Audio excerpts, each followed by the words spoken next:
to roll? Mm-hmm. Okay. All right, I'm going to do a brief summary of the property just so that you have an idea.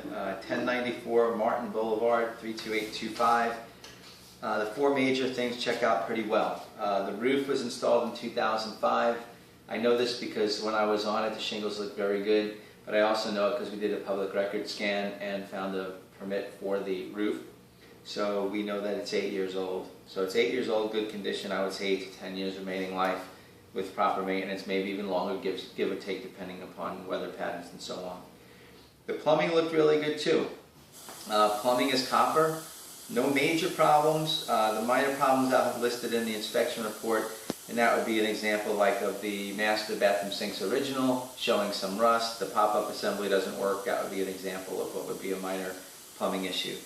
Water heater age is from 1992, so it's obviously exceeded its expected life in years, so I would say if it goes on you, you start to have a problem with it, replace it. It's probably the best path forward. Air conditioning and heating. This was installed in 2011. I had not seen that on the scan for the public records, but I'll double check it when I get in. I have to do some more research on that. As far as performance goes, it was doing well. It split at 19 degrees with a temperature differential of 73.54. That's very good. And the heat pump pumped out air at 102 degrees quickly.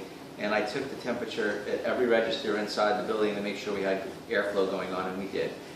Life expectancy on something that's 2 years old is probably another 10 to 12 years, give or take. It's a Goodman unit.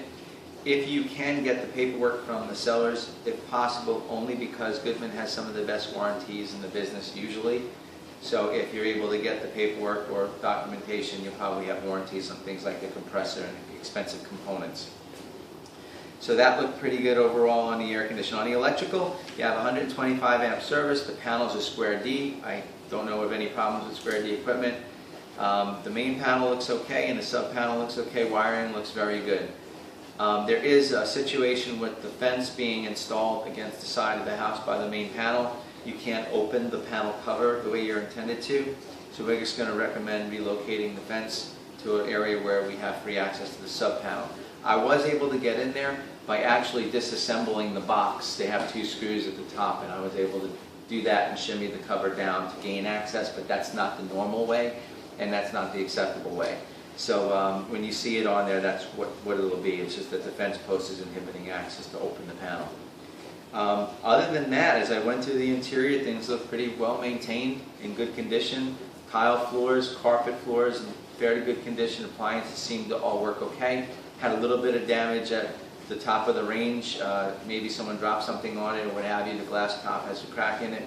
But other than that, things are functioning.